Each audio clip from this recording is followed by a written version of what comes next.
Hello, today we're going to talk about the MK-18 and 19 as well as the history behind them.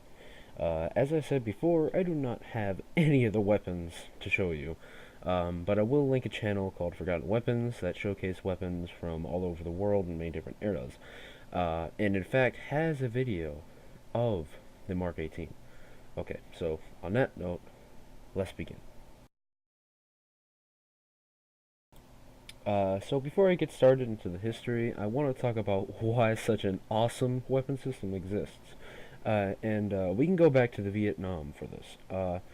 So as you know, the jungle was a very difficult problem for the U.S.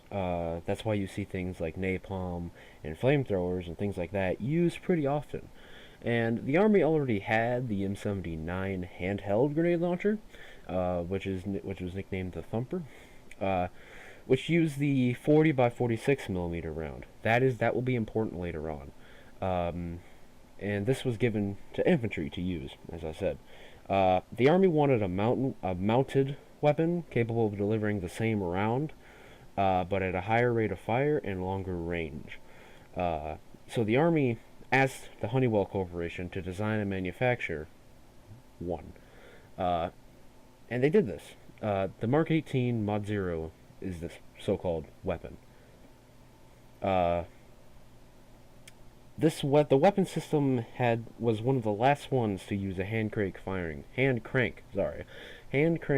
system.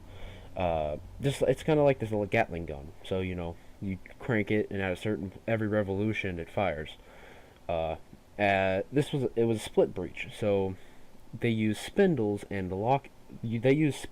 locking the grenade in question into place and seal the cartridge in the chamber.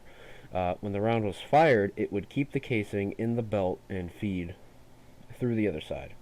One thing I should mention before moving on, the 40 by 46 grenade, which is a low velocity round used for handheld and underbarrel grenade launchers. It was used in the MK-18. It's only later that the 40 by 53 round is used in the Mark 19. These are not interchangeable.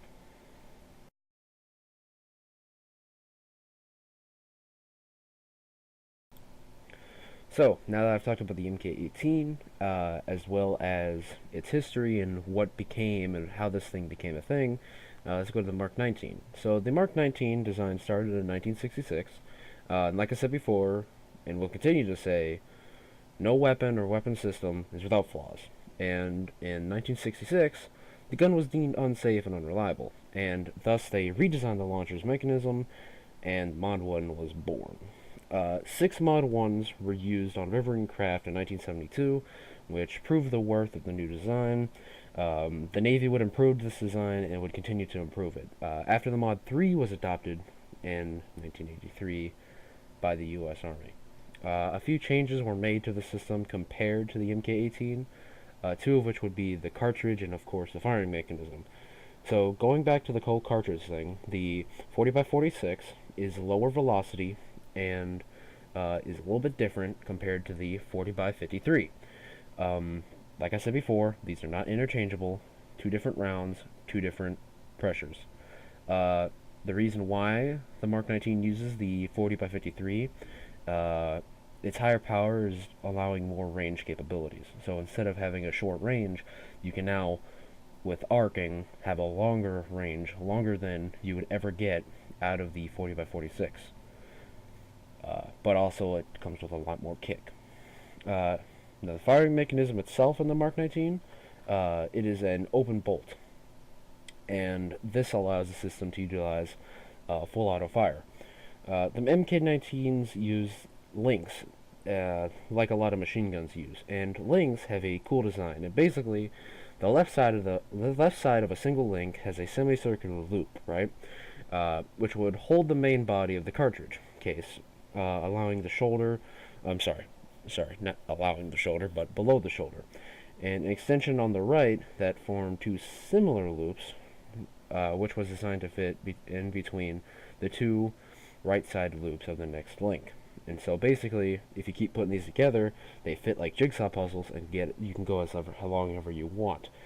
And which had a small metal tab that extended down to the cartridge base and fit in the extraction groove of the case.